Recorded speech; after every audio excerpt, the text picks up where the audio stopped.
Good morning, everybody. This is the Tuesday Morning IT Live. It's brought to you by Academy Sports and Outdoors. I'm Tex Homer. That's Paul Waddington. This is where we break down the upcoming opponent. We look at their roster. We talk about the tape we've watched. And we look at some stats. Not always great with just 2 weeks information, one being UT Martin, which doesn't even factor in. But we will still let you guys know what's up with the UTEP Miners. Another place you can go to know what's up is InsideTexas.com. You can join for just $1 for your first week and get a full year of access to The Athletic. Good morning, Paul. Good morning. Good morning, gentlemen and ladies of the chat. Sugarcane Daddy says, Buenos dias, Fatos. Good morning, everybody. All right. Good morning, Roaster. All right. Let's first just quick San Jose State thoughts. We've covered a lot of it, but Paul's analysis is always fun. So, Paul, what did you take away from that game? We won by 31. Mm-hmm. Everything's fixed. Yeah, correct. Thank you, man. Yeah, we're good. There's no holes in our game. No, chat's over. We're done. Yeah. I thought it was a little bit of an uneven performance. One might even say a slapdash performance, Connor. You took the words right out of my mouth. Have you used the word slapdash in a conversation recently? Oh, daily, dude. Daily. Yeah. We had 12 penalties for 115 yards. We were 2 of 12 on third down. Those two things interrelated. We had a penalty take points off the board, which is a football sin, right? Ask the Florida Gators about that one. They had a couple of touchdowns taken off the board against South Florida.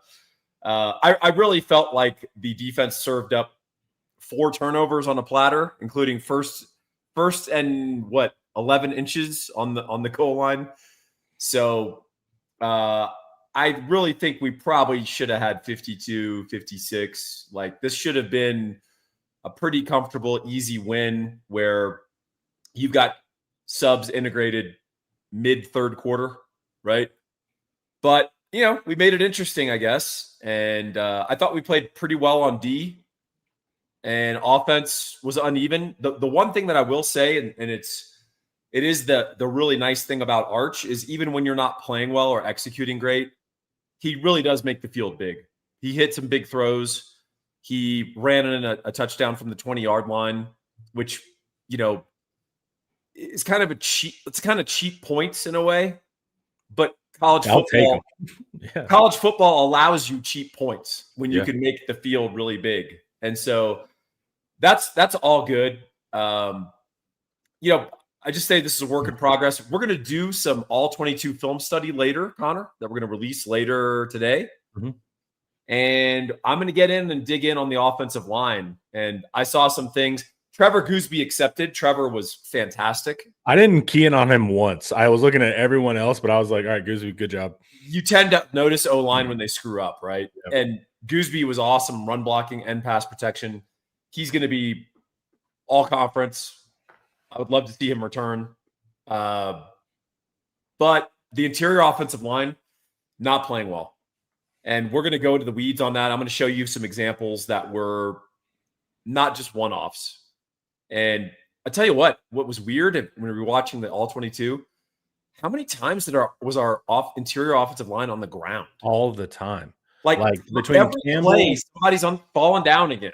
On the first play, we're going to discuss both Campbell and Stroh fall down. Yes. And so but Hudson fell down a bunch. Stroh, Campbell, we struggled to stay upright. And we also trip each other a lot. Like, I've noticed Hudson will take a step back, trying to give himself time to read whatever's going to play out. And he trips the tight end at one point. I can't tell because it's blurry if he trips Campbell on the one we'll discuss. But Hudson also a couple times will trip guys in the backfield when they're trying to pull. So, and tight ends were struggling. We played a ton of them. So I get that thing, but tight ends we're still really confused. And counter is about as clear as you can get on who to block. It's not a crazy concept. So we're gonna have some issues there that Paul will go deep in the weeds on, as someone has pointed out.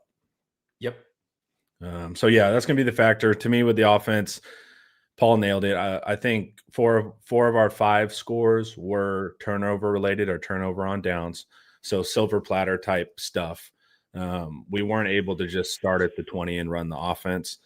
If you imagine those explosives taken off the table, you're in trouble. And better team explosives only matter. It's like PB and J. Like they have to be in combination with execution. That's when an offense is super scary. But if you're just explosive and you can't execute down to down, your success rate is bad. That's a recipe to stall. Even say Arch has an off game, or we play a secondary that's like, we're not letting you do that. That's where it can get a little tricky. I need to see us like actually string plays together situationally, and we haven't been able to do that yet. Yeah, I mean, it's a work in progress. The next 2 games are well timed, but we need to actually progress. Like, so we're gonna have UTEP coming up on Saturday. Like, let's get focused. Let's get serious on those first couple of drives and go have 75-yard scoring drives. Right? Let's get 14 points on the board midway through the first quarter and like get going, get some rhythm going, get some focus, get some intensity. We just had a lot of dumb penalties, a lot of, I mean, we had 10 men on goal line. We'll talk about that. DJ Campbell fell trying to pull on that play. Hey, they did. Sark did. People are encouraging Sark to change things up on red zone and in goal line, and playing 10 men is changing it up. So. That's true. Yeah, the refs won't even call it because if you disadvantage yourself, they're like, that's fine. You just can't have 12. People would talk about this. Sark acted mad weird about that Arch injury question. It wasn't my favorite example that he followed it up with. I thought it was a little weird too. And I was making fun of it. And a lot of the responses were really funny. People made really funny videos about it and stuff like that. But didn't you remember when you first met me and you pitched a coffee table book of facial expressions people make when they go to the bathroom? Yes. And I'm still working on that. Okay. All right. But yeah, he didn't really nail it. But poor reporter. Evan knew that. Evan was in J school, I guess, with that kid. And here's the thing. If you want to ask that question, it's a contentious question, right? You're going to get pushback. The question is this: is Arch Manning's shoulder injured? And you get out. You don't start saying it looks like, it feels like, I heard. That's just get in and get out, take the heat, that kind of thing. But he meandered, and Sark shot him down for that. As far as it, guys, we have photos from camp of Arch throwing footballs. He's making that same face. That kind of stuff. I understand addressing the core point. What people are saying is, why is Arch not playing well? Why is his mechanics down? It must be X, right? Yeah. And so that's where the core is. But no, we do not have injury information on Arch Manning. He is not injured to our information. And then the thing is that, Sark hides injuries and that kind of thing. In the SEC now, you can't. So you'll see them. You have to disclose. So that's a new factor that's interesting too. But no, Arch Manning is not injured. I would still hide injuries. I would still do it too, but I'd do it too. But technically, you have to put it. You have to put it on. So, but that's going to be a fun until those mechanics get fixed up. But the funny part is, I'm watching DJ Lagway tape yesterday, and he's making those same bad throws, but we can't use that as a great example because he's always injured.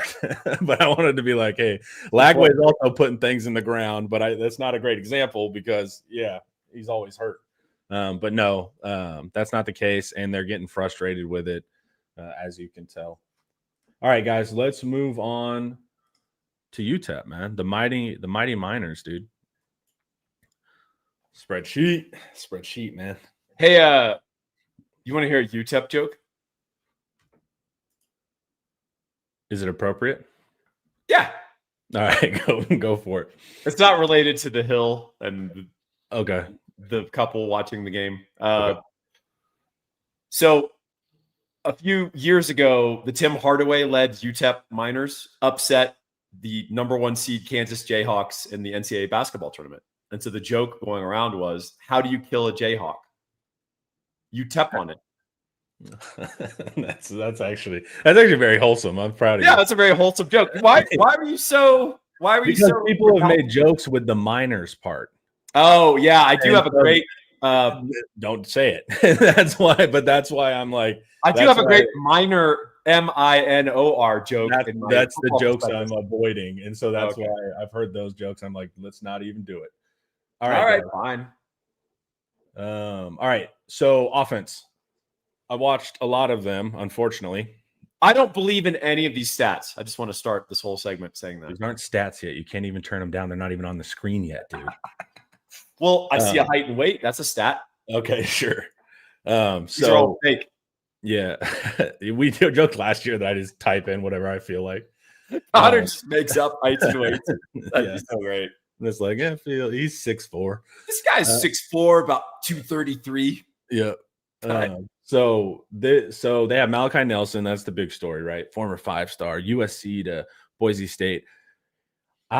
He's the most lackadaisical quarterback I've seen in forever. I mean, there's like stoic quarterbacks and there's disengaged quarterbacks, and he's incredibly disengaged. Everything that he does looks lazy. Like even his motions are he's just not engaged. He's super flat. Once or twice a game, he makes a throw and you're like, "Ooh, wow. Like that's a nice arm." And you see why he had high ratings. Yeah. But he still struggles to pass. They do take some deep shots. They're not like San Jose State, though. It's more traditional offense. And at first, be like, let's get on those deep shots and like shut them down. Let's not. He'll throw them into double coverage. He'll do whatever. He predetermines where that ball's going. I've never seen a safety influence what he does. Like they'll go from 2 to 1 high. He doesn't. He's not even looking there. So he throws some touchdowns, some nice stuff. He has very limited options. We'll talk about the key guys he throws it to. But he throws interceptions. I just really don't like this quarterback and how he plays, even though he has some talent. So clearly I'm not very high on Malachi Nelson and what he's able to do. Yeah. So what's interesting about him is, there's, as you said, there's a distinction between sort of the calm, cool and collected quarterback that no matter what's happening, they're just sort of flatline. But he has like a "I'm too cool, I'm too good to be here" vibe. Like I was a 5-star. I'm gracing you with my presence here in El Paso. And I think that's what's grating on you. Is that right? Yeah, but it's also just like on the sidelines, he's always by himself, right? That's not good. Yeah, he gets benched, and the coach is literally screaming, like, "I need you to do better." He makes dumb plays. Like, for instance, he does this one zone read. I don't know if it's actually zone, but he does a read and he pulls out, and it's the down and distance all makes sense. He has the whole alley to turn up, and he just runs to the sideline. And it's what are we doing? And like whenever he throws it, like there's several times where I'm like, he has no clue what's going on. He doesn't understand the situation. I sent you that motion. There's one point where he's got a guy out to the boundary and he has trips to the field and he's yelling at the trip side to motion. He's motioning to the wrong side. And so the smarter receiver knows he's supposed to be talking to him and comes and joins him from the other side. So he's yelling at players to do the wrong thing. And then it's just, I don't like him. And Scotty Walden, I was disappointed because I like Scotty Walden. But I don't think this team plays very hard. And when they played Utah State, there's a couple of players that do, and we'll talk about the players I do like. There are some players that are trying. But when they're playing Utah State, they're just undisciplined and they look soft. And then they play UT Martin, which I watched last night, and now they're the toughest guys on the block, right? They're getting in UT Martin's face and they're doing all this and that. I just don't like the temperament of this team. They like to like bully the FCS guys, but they don't do that whenever they play equal talent. I don't like this team, frankly. Wow. Connor. I normally don't feel like that. Like normally I'm like respect and find good things, but I just don't like this team, man. I don't like their temperament. I don't like their discipline. I don't like their personality of the team. So we'll see. And then the funniest part is Nelson has no threat. They try to bench him. I think Locklear comes in. They can't even run the offense with another quarterback. Like nothing. It's just screens. So it's like he's under no true threat. So they bench him, but he's back in like 2 drives later because the offense can't even move. At least he can move the offense forward sometimes. Do you think they'll run tempo against us? I don't know. I don't think there's much they can do. Like, they can't execute. So if they want to do like a fast 3 and out, like sure, you can run tempo, but Yeah, I mean, there's the whole saying of like never hurry to your own death. yeah, like their seconds per play is fairly high. I mean, they run a lot of plays, like above average. But it's not like where they're in the tens and you're like, this is a tempo offense, so they can try. I've seen them play fast though, so I'm just curious if that might be a curveball they try to throw at us. I'm just looking for things that they might try, or is this like a take the check game?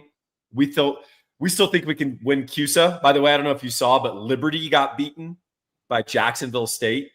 Like the Jacksonville State that was totally plundered after Rich Rod left. Right. So that conference, I can't emphasize how bad they are. They are the worst G5 conference. So yeah, they showed. I was watching a preview a week ago, and they showed their schedule because they were like, "This schedule is wide open," and I was like, "What are they talking about? This team sucks." And then I looked at who all they have to play, and I was like, "Oh, okay, yeah, they actually might have a chance," which is pretty crazy.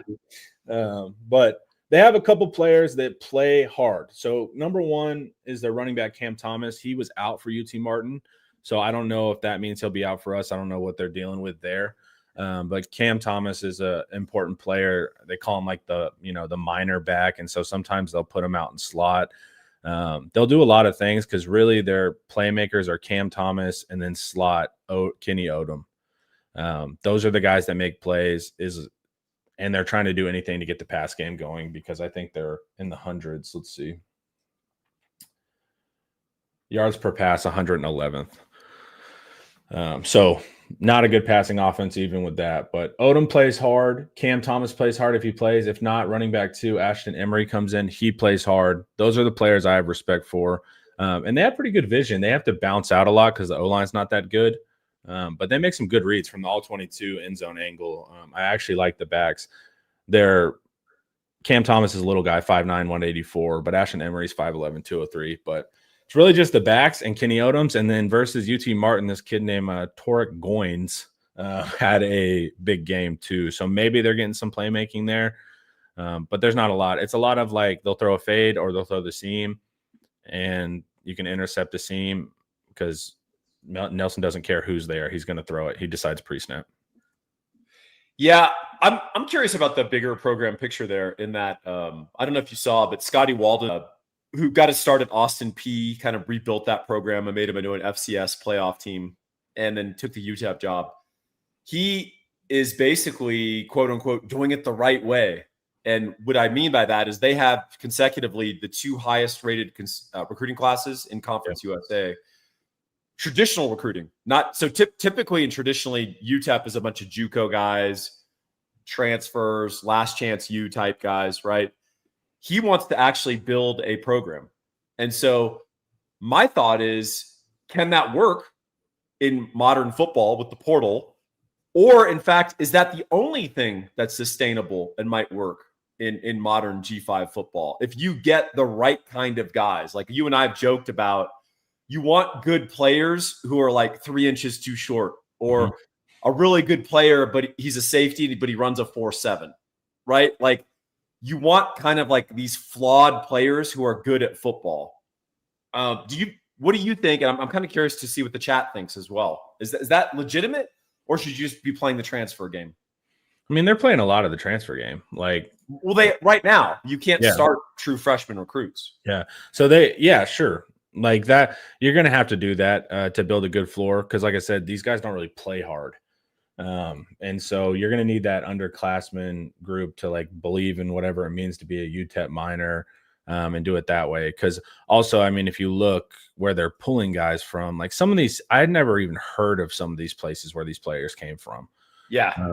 So it's like, you're going to want to recruit. El Paso's in Texas. It's on its own kind of little island as well, out there, deserty. So it's like you can get people from some rounding places. So yeah, do it the right way. That's what I was so shocked about because I have respect for Walden, and I just didn't like how the team played.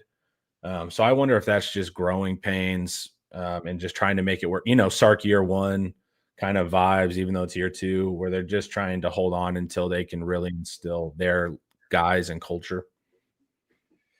Yeah, I mean, sometimes your team does take sort of a cue from your quarterback and his disposition, his demeanor. Maybe that's what it is, and maybe that's what the UTEP coaches are irritated about, because they had a shouting match with Malachi Nelson on the sideline of the UT Martin game. By the way, his best ever game as a college football player. He threw 4 touchdowns, but I mean, it led to a shouting match, and so I think they're kind of sensing that I'm too cool for school stuff from him as well, and it's irritating. Yeah, mentioned Utah State too.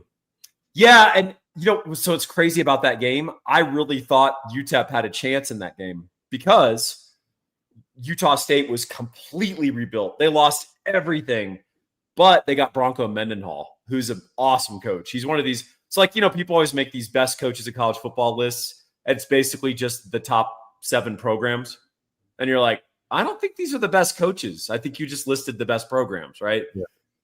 Bronco Mendenhall, guys like him, Jeff Brom at Louisville, those are really good coaches. And Mendenhall just basically rebuilt the team. He showed up late, got 3rd choice on the transfer portal, and they freaking beat UTEP in the opener. I mean, it was just a reminder that coaching can matter at the college level, especially when you have imperfect parts, right?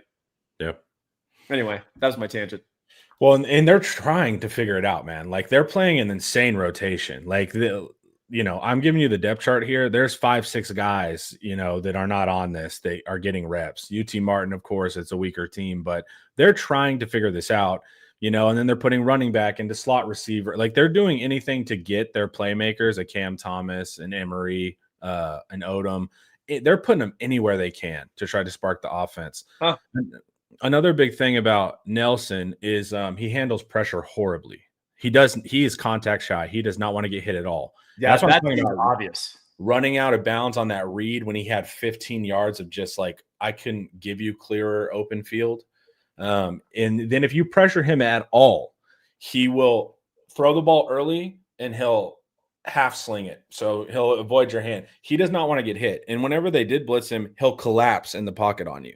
So he'll fall to the ground before you touch him, and then you'll land on him. He does not want to be touched. And so the key is, man, just get pressure on him. He'll throw it up regardless because he doesn't care what happens post snap, and you can get interceptions on him. But I'm telling you, man, just across the board, I do not like this quarterback and how he plays. I can tell. I've never sensed such hatred from you. But yeah. I can tell you what's interesting about him that I died laughing because I think I've said a few times that Patrick Mahomes, who is an amazing quarterback, first ballot Hall of Famer, one of the greatest ever, etc., he has ruined so many young quarterbacks. Dude. Because only Patrick Mahomes can do the things that Patrick Mahomes can do. And everyone tries to emulate the retreating in the pocket thing and then throwing off your back foot. And it's Patrick Mahomes can do it because he's amazing. You can't do it, random guy. Stop doing it. He's the Steph Curry of football, where everyone wants to shoot threes now in the NBA because of Steph, changed the game fundamentally in the play styles like AI back in the day.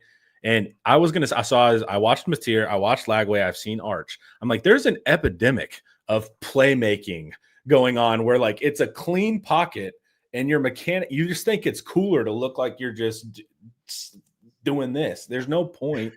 But it's we have an epidemic of playmaking going on, and it does play make when you need to, but they're trying to do cool throws for no reason at times. And it's becoming a problem, man. We sound like such angry old men. Yeah, but it's because it doesn't work. They're throwing balls in the dirt because they're doing it, right? The fundamentals of quarterbacking doesn't change generally. We didn't evolve. We still have the same mechanics and body movement as we did 30 years ago. And so that's my thing is there's too much cool guy quarterbacking going on right now. Ooh, I agree. I like that. Yeah. I like the catchphrase. All right. Before we keep going, though, guess who's also really cool in a good way?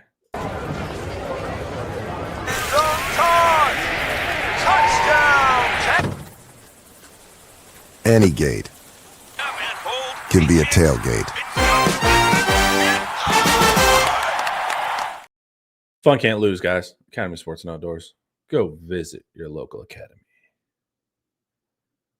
All righty. Okay. Anything else about the offense? Like, look, they're not very good. This is one game, but they're not very good. So they were 111th in yards per pass. They were 108th in yards per rush. They move quicker than average, but it's not so extreme that like you would want to face it, in preseason for an extreme test. 134th in efficiencies, 111th on third down. They had 1 4th down and they got it. So they're at 100%, tied with a billion teams. Really bad returning production. And the interceptions and fumbles are so low at this point, you can't really get a read on it. But they're just lackadaisical. It all stems from their quarterback. The players that do try hard are Odom and the running backs. Other than that, there's just this kind of like whatever attitude. And there's one play where they get 2 separate personal fouls at 2 different parts of the field versus Utah State. So the player catches it, runs out of bounds. They shove him out of bounds after he's clearly out of bounds, personal foul. And then they rough the quarterback 15 yards back as well. So they get 2 different personal fouls on one play. So it's not a great unit. I don't know what their penalties per game ended up being. So they're 83rd. They got 7 in that game. So Texas defense should have opportunity for a lot of interceptions. The defensive line should have no issues here. Just don't let Odom get open because he's a good player, not a Scudero type talent, but clearly like their number 1 option at UTEP. I mean, Scudero is to me a Heisman candidate. But yeah, Kenny Odom, about 5'10", 170 pounds, slightly built guy. He transferred with Scotty Walden from Austin Peay. He was their leading receiver last year and really their most explosive player. He's got 14 catches in 2 games. So he's going to be a guy that they're going to feed against Texas. Another fun opportunity for Grayson Littleton, right? Sure. So, hey, let's man him up again and we'll play zone around him and say, hey, let's get some more snaps we can coach you on. Like you said, he's not as good as Scudero, I don't think. But I also think San Jose State has better overall talent. So if you're trying to look for sort of a comp, UTEP would be a step below them. And then when we do Sam Houston State in 2 weeks, they and UTEP might be in a death struggle of who's more moribund as a program. But yeah, I think there aren't a lot of challenges posed by that offense other than I was trying to throw out maybe tempo as a possibility because PK does like to be kind of deliberate with his calls, and he likes to get in that one last right call before the snap. Sometimes when people go tempo, it frustrates them. So I don't know. I'm just grasping for straws of how the defense might be challenged. Look, they'll hit you. So they do a lot of different things. Joe asks, does it look they hired a guy that calls it pace and space. So there's plenty of situations where like the O-line is on this island and the receivers are way out there. Happens a lot. But they also condense. They play 11. To me, it's just kind of like a normal – there's nothing that stands out about this offense. Like it seems pretty boilerplate on what I see personnel-wise, what I see looks-wise. What's interesting is how they use personnel sometimes, right? Like a running back in the slot, like playing true slot. Yeah. So they do some interesting things with personnel. And for all the dislike I have of Nelson, I don't question his arm. I think that's why I dislike him more, because he has a good arm, and he'll make a couple throws where you're like, damn, and all of that ability in the arm makes him lackadaisical. He's been able to get away with a lot, clearly, and so he's rarely stepping into stuff. But it flies out of his hands, man. Like he'll throw a slant, and he's just like. And it goes like it's impressive. He makes some deep throws that you'll like, that kind of stuff. It's just so few and far between because of a lack of understanding of defenses, or they get pressure and he's having no part of that, so he'll throw it up. So if they complete one deep, I'm not shocked. They just don't maximize anything. And same thing, they can't execute. Like they're not putting together these drives. It's going to be. They get it to Odom somehow, and Odom breaks a tackle and goes. I think we've got a super chat we need to address. Let's see here. Sugarcane Daddy, my man. If we run it up on El Paso, any chance we get a look at KJ Lacey? What do you think? I don't think we would need to see him. Like Caldwell's who I want to see. Like that, whoever's going to go in for Arch if something goes wrong, that's who I want to see. That's who I want to get all the reps. Yeah. It's cool to see KJ Lacey. I like KJ Lacey, but look, man, like if Arch gets hurt running around a bunch, if Arch has a performance collapse and God forbid he needs to go to hang out on the sidelines for a second, like I need to see Caldwell. And I thought Caldwell made the best over the middle throw in the game to Lockett. He was just like, that's how you throw over the middle, guys. Like don't be that. He looked confident, composed. He's an older guy. He came in and took accountability as a new guy. So I want to see whoever's going to be the quarterback if something goes wrong. Yeah, I wouldn't look at the depth chart to inform the actual game decisions. If Arch, if his cleat comes off and he has to go put it back on the sideline, it's Caldwell going in the game, and like live bullets. So I wouldn't pay attention to the depth chart in that regard.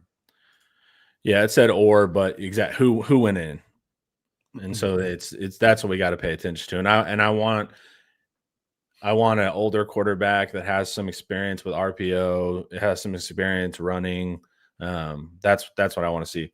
But hey, man, if it ends up in a situation where we're up 60, like, and get to see Caldwell then Lacey, like, let's do it, kind of thing. Drew Kelson in the chat, our own Drew Kelson, pro fumble Drew Kelson. Yeah, he is pro fumble. He's pro fumbling. No, actually, I'm now convinced by Drew, because also Randy Boone on the Everyone Gets a Trophy podcast said the same thing. He's like, yeah, let's give him like 30 carries against UTEP and say, all we're evaluating you on is ball security and running through the hole hard. And if you have to run so my sixth graders on goal line, they carry the ball like this, like not a cool guy, but they don't fumble, right? And so maybe that's the teaching point. And I think Drew may actually have a point there. We're in the lesser evil part of the offense too, where we're like, we need forward yards and breaking tackle. If he fumbles, like we're already negotiating, not great situations. But I thought he looked the best. I thought he was the most north-south. I thought he was the most likely to break an arm tackle and not get tripped. So yeah, and Eric made a good point yesterday. He's like, it's a catch-22. They're like, look, we're not going to let you in the game until you prove you can't fumble, but you can't really train it in practice. I mean, you can punch at it and stuff like that, but you kind of have to get out there and do it. It's the entry-level position where you need experience, but you can't join without experience, but the entry level is the experience. So isn't that the deal with SAG, like the Screen Actors Guild? Yeah. You can't get in the Screen Actors Guild until you get an acting job, but you can't get an acting job without the card. Yeah. So it's kind of funny. I would find stuff like that interesting. Catch-22. Yeah, and that's kind of how it is. So we just need to get him reps. And remember the game where Sark punished Jaden Blue by giving him 4 touchdowns last year? Like, he was like, I want to see you run and catch the ball, like, because he was lackadaisical the game before. And Sark was like, you're going to get, like, Jaden Blue got all the reps. Like, in some non-con game last year, he had a bunch of touchdowns, but it was actually a weird punishment. So maybe you can do that for Gibson. Because we just need guys that can play make at running back right now. You know who won't fumble the ball if you hand him your financial interests? I'm gonna bet it's Gabe Winslow. It's Gabe Winslow. You're so good at this. I try to stump you every week, and you always get the right answer. It's Gabe Winslow. This guy is a baller. There's no dancing in the hole. He finishes the play. 832-557-1095. Why Gabe? Over 20 years in the mortgage industry. He's got a law degree, former National Merit Scholar at the University of Texas. This guy is a cut above your average mortgage quote rate monkey. Give him a call, and in the first 30 seconds or 1 minute of the phone call, you'll understand that you're dealing with a very different level of financial professional. Great thing about being an independent broker, Connor, he can shop his deal to every lender. So if you go to Big Bank USA, you fill in the name, they get to shop it to exactly one place where they work. You think that's the most competitive rate? Would you rather have 60 people bidding and vying for your business or one, Connor? I want 60. You want 60. You answered again correctly, and the chat did as well. I'm so proud of you guys. Call Gabe, 832-557-1095. 1095. Thank you, Gabe. All righty. Let's talk a little bit of defense. They played a lot of 3 down. Dude, UT Martin was getting some explosives on them. Like UT Martin was getting behind them on a couple plays, and like the worst thing ever with UT Martin is they had this huge explosive to get down to the goal line. They got tackled at the 2, and I was like, oh no, because they're not going to score in goal line, and they shut them down. They went 4 and out, but I was like, oh, you had to score there because y'all don't have the horses even against UTEP to do any bullying. But UT Martin a few times were able to hit some explosives on UTEP, and I thought that was interesting. They averaged 4.9 yards per play, so don't get carried away, Connor. Safety's getting beat is safety's getting beat. All right. If you're getting beat by UT Martin receivers, what do you think Texas can do? I don't know. Actually, that's actually an interesting question. You mean like if a receiver's wide open and the ball hits him in the hands? Yeah. What will we do? I don't know. Good. Give it to Livingston. Okay. That'll be the key. But they did get behind him a couple times. It's not a very good passing defense. I think they were 77th. They have a lot of like. There's this thing with young like players that are inexperienced within a scheme where they follow their rules to a fault. Yeah. Like you can just see the safety is like, I drop back in a deep third. All he knows is that he drops back in a deep third. I am covering the grass. Yeah. And he doesn't understand like, why are you in a deep third? Or if this guy crosses. So it's like they're following their rules at the core level, but they don't know why they're doing it.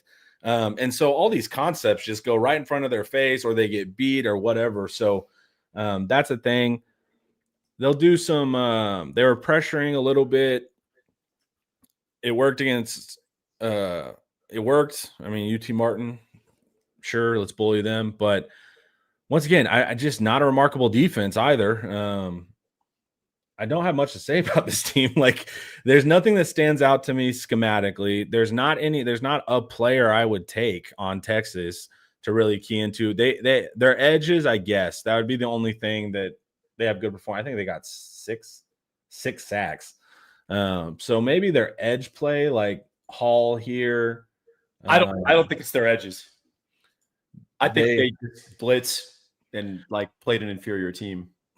I agree with you there too. But that was Utah State. That wasn't Martin. So it's relative kind of to them. Easiani here, if I'm saying that correctly.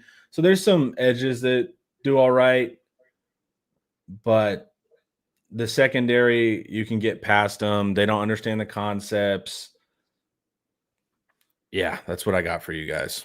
Another small front. San Jose State was pretty undersized collectively. So is UTEP. They've only got one 300-pounder who's sort of their anchor, and then they've got a lot of small guys around them. So, again, there should be a theoretical opportunity to bully them and run the ball, and that's where Jarrett Gibson would come in helpful because he is a back who will plant his foot and he'll burrow forward through where the hole's supposed to be and like maximize the run. Christian Clark was really disappointing in his debut. I don't know how you felt. Same thing. When watching the All-22, he needs a lead blocker. If you can tell him where to go, that helps him. But anything they tell him where to go. He's dancing in front of holes, Connor. But there's some like, yeah, but there's some muddiness like that Wisner can sort through. He needs it. Like his long run was, I think, a long trap where he just had to follow that guard. He did good there.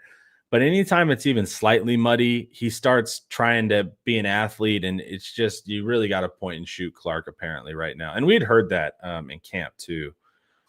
So I would point and shoot him and get him as clear as possible. With this offensive line, there's no guarantees that you'll have that clear look. That's why Wisner is beneficial to us because he is patient and can kind of handle how this line works. But I was disappointed in Clark not getting downhill, and that's why Gibson looked like everyone was like, oh, hell yeah, because he at least got forward. Ryan Nelson's coming in the chat. Is to me, and I agree, but this is like catnip for Connor. Paul, the Tashard choice recruits look rough so far. Are you setting me up? Yeah. I'm setting you so up. I've been saying this, man. I don't like the recruits. I liked his coaching. I did not like his recruit selection. I was a big Baxter recruit guy, and then Baxter's right now is big for no reason. And if you have a big back for no reason, you just have a slower back. Baxter still hasn't learned that he's big and scary, so everyone's going to shoestring tackle him, and they get him every time. Like, they take his feet out from him all the time, and that's frustrating. I actually wasn't a big Gibson fan out of high school. Who else did we get from there? Wisner, who ended up playing slot when he went to DeSoto, didn't even play running back. So, yeah, I just didn't love his recruit selection, to be honest. Yeah, I really struggled with everyone trying to say that we had an elite running back room in the offseason because I just didn't see it. It was a theory. It was like people's impressions of people rather than reality. And I watch enough other college football to know what other people have. And so this thing of like UT's a top 5 position group in running backs, I'm just like no, like we're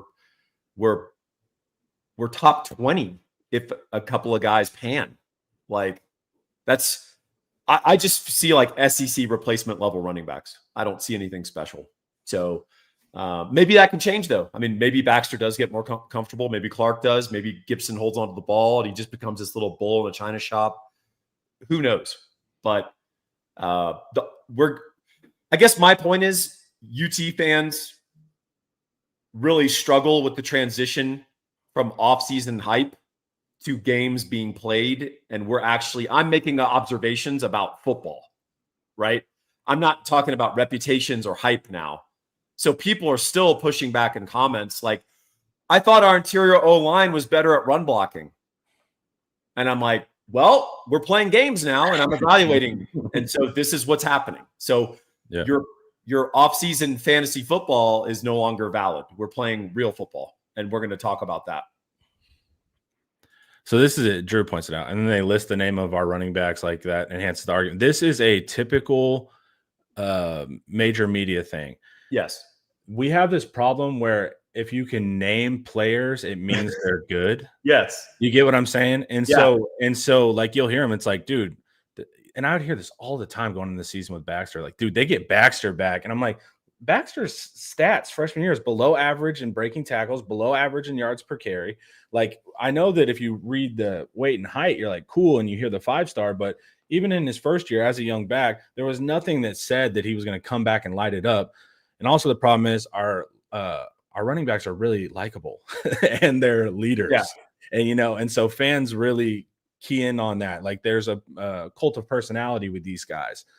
So fans really struggle with, I like a player and performance, and if those clash, they don't like that. They want to go with who's the leader. But we have to evaluate what we're seeing, what the stats are saying on top of what we're seeing. Like, we have to evaluate the reality of the situation, and that's been a little bit tricky. Well, and again, we've got 2 weeks to figure stuff out and get some stuff right. And in a sense, it's like an extended fall camp. We have the Ohio State loss. But now we get to go back kind of in the lab and say, all right, what are we? What do we do well? What are our core concepts? What do we need to build off of? And hey, that's not ideal, but life's not ideal. So your football team is your football team, and you evaluate them, and then you try to put them in the best possible position to succeed going forward. And that's just the reality of it. So people are like, well, but I thought we were going to, and I'm like, yeah, that's great. I mean, I thought so too, but so what? Like, our thoughts and hopes and dreams don't matter once real football is played. My son wants a pony. He's not going to get a pony. So come on, dude, get him a pony, dude. I'm not going to get him a pony. Be cool, man. All right. They're little. You can put them in the backyard, dude. Well, here's the thing. We've had a moose come to our backyard recently, and I think the moose would kick the pony to death. Oh, moose are mean. Yeah. And Drew made a really good point on the post game. He was like, look, we have to evaluate this team as what they are. We can't have, in relation to playoffs or in relation to national championship or in relation to the idea of Texas in year 5. You just have to look at the offense as what the offense is. Okay, this is our floor. How do we get better? That's the key thing, because you're going to be pulling your hair out if you're constantly being like, that didn't look like a national championship team. It's not a national championship team. So it's like evaluate where we're at opposed to what we thought where we would be.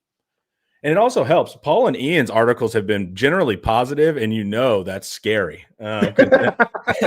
because that's more like when you're watching. And I'm using this more extreme example, but when you're watching an 8-year-old play sports and you're like, yeah, there's some core things that he can improve on.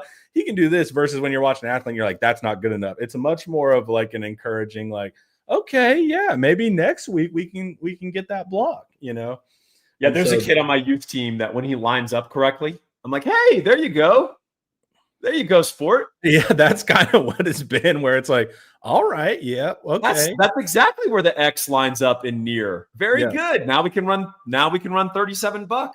Now we're set up. See what you did? Good job, buddy. Ian wrote positive stuff about Texas. Yes, I'm telling you guys. Ian's hilarious. Wherever the mob is, Ian's never gonna allow himself to be in it. So he'll go polar compared to the mob. All right, guys.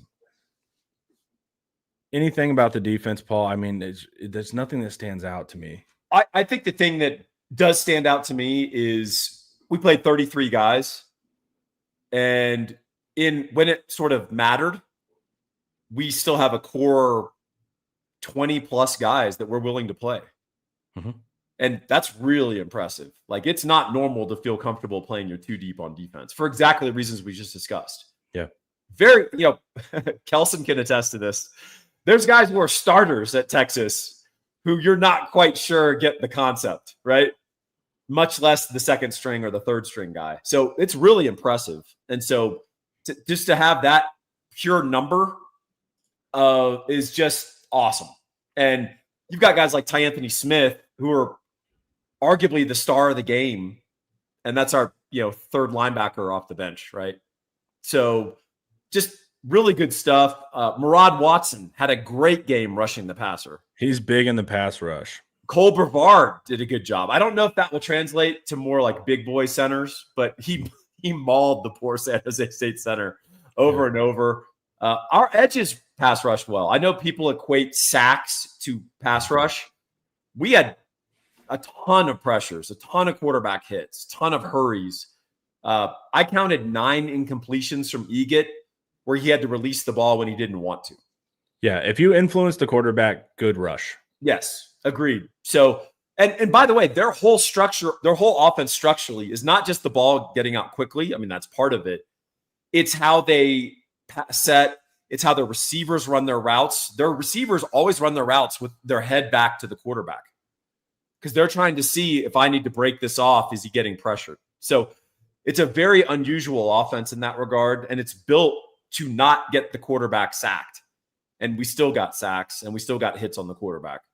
So I just thought that aspect is really good, and it can get even better because we're not running a bunch of twists and slants and games. We're just saying line up and beat the guy in front of you. So I'm excited about this defense. I love the depth. I love the playmaking at every level. And it's really neat to see like Grayson Littleton come in and potentially be the solution at nickel as a true freshman. That's pretty awesome.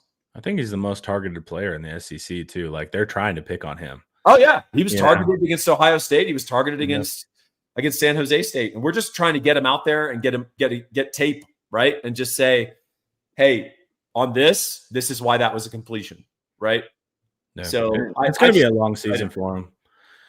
They're going to target him. It's like we have Muhammad, we have Gilbo, we have Taft, we have McDonald. Like he's going to get a ton of reps this year until maybe halfway through the season they realize not to pick on him. But he's just, as the freshman on a Texas defense, you're going to get targeted. So he's going to get a ton of reps, and he keeps facing good slots like Ennis to Scudero to Odom. Like these are all good slots. Then so he's getting good reps and good work too. Agreed.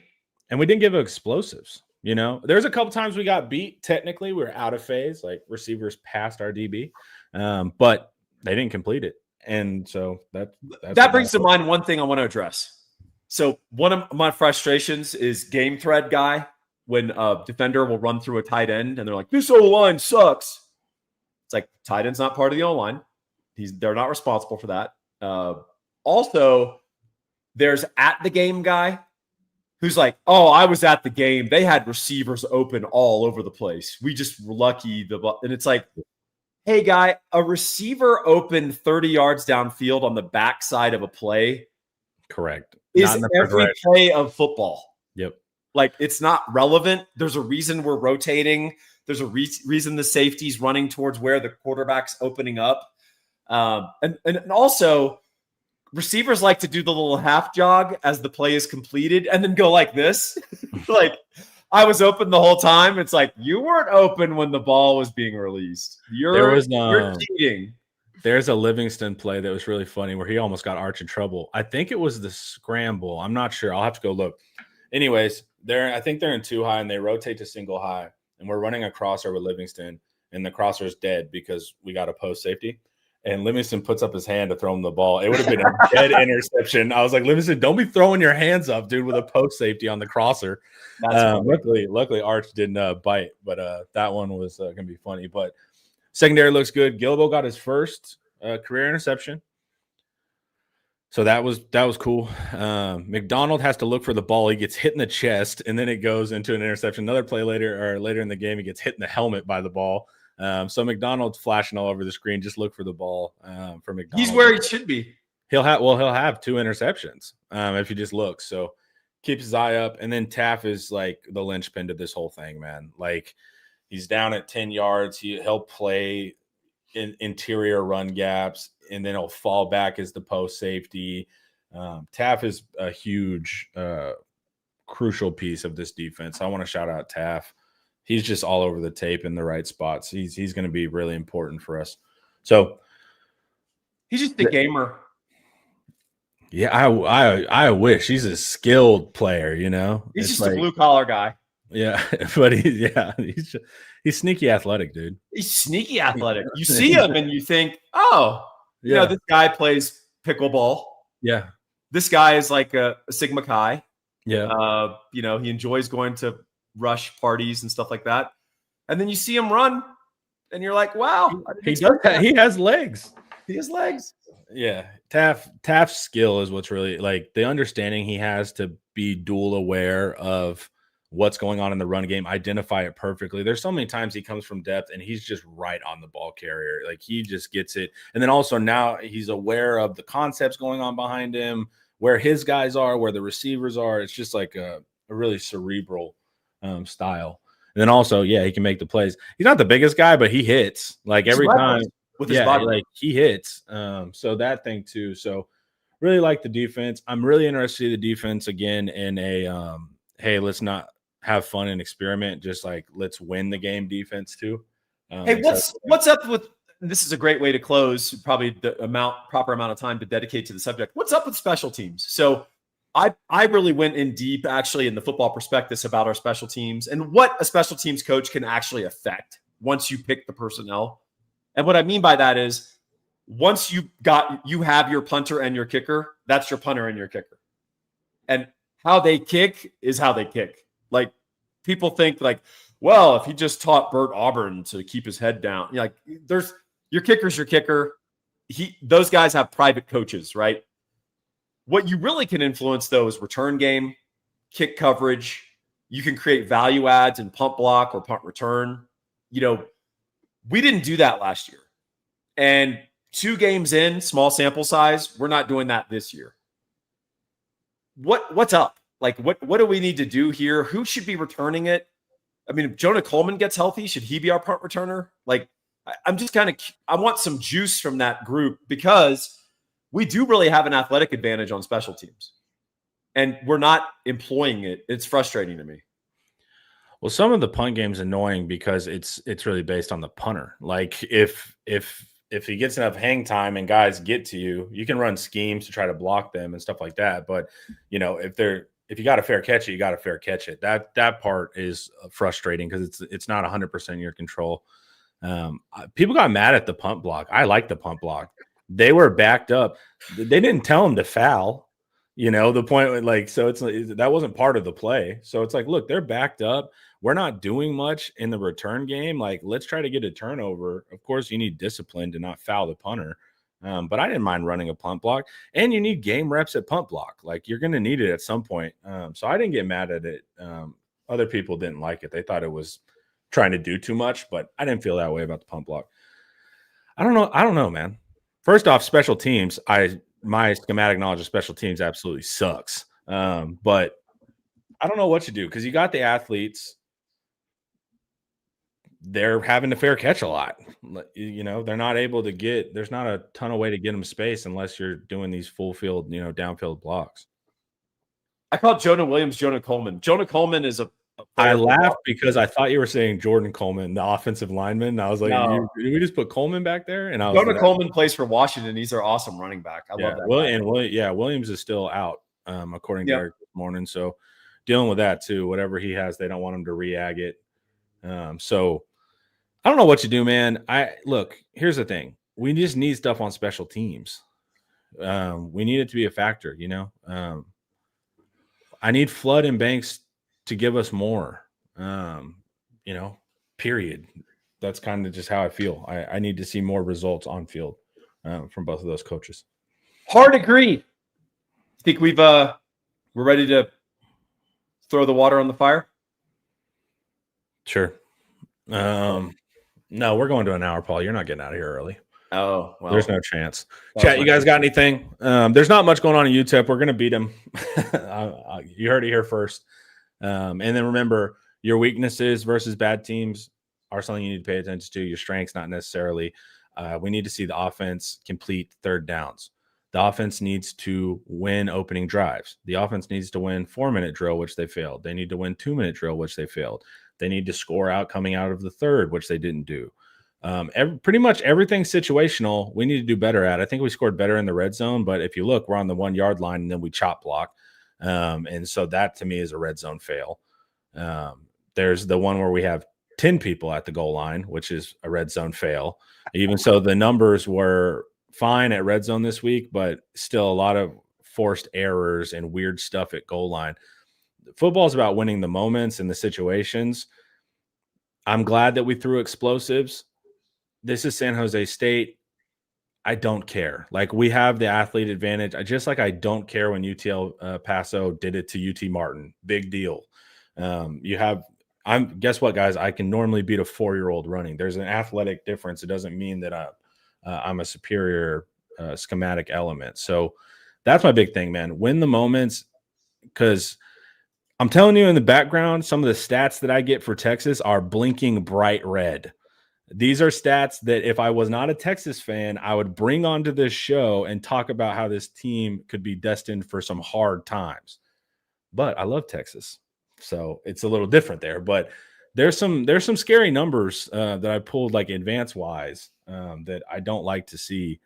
And luckily Florida stumbled, so we have that. But OU's going to be tough. So we need to get ready fast. And this concept of like, hey, we got 3 weeks. That's not really a lot of time. So, and the problem with the O-line too is like, it's our veteran guys that are making a lot of mistakes. Like Stro to me, there's not much I can coach. I feel it's an athleticism issue.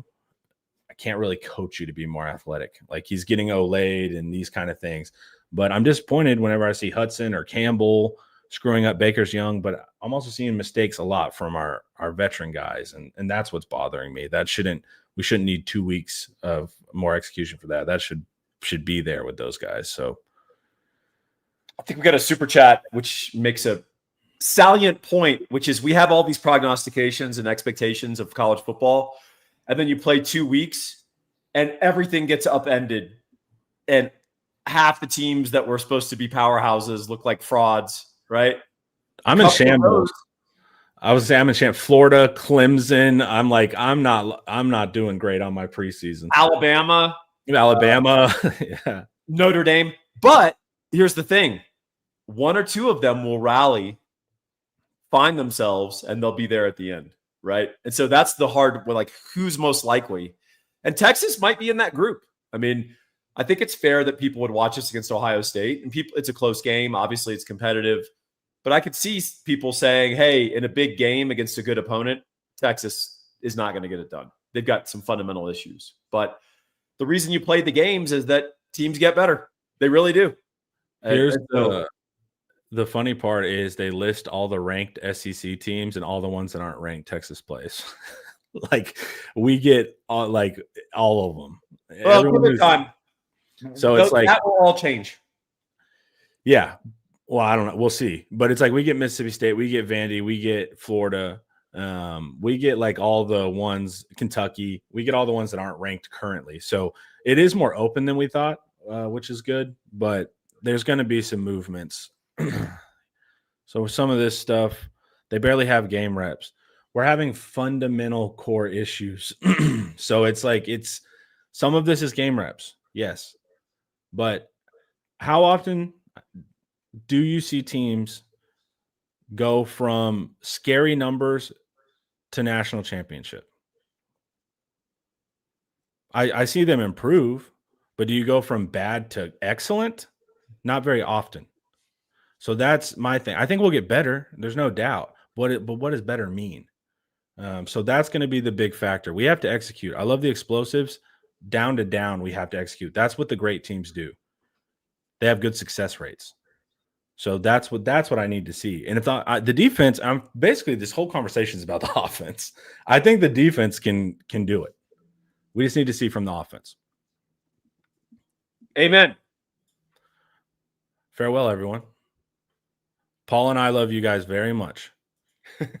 Y'all have a great day. All right, guys. Enjoy your Tuesday. We're going to go get into a film study. Be looking for the film study. I know you guys like that. It'll come out later in the day once I get some editing going. You guys should go to InsideTexas.com. You can join for $1 for just your first week and get a full year of access to The Athletic. This was IT Live. It was brought to you by Academy Sports and Outdoors. You guys have a great day. Peace.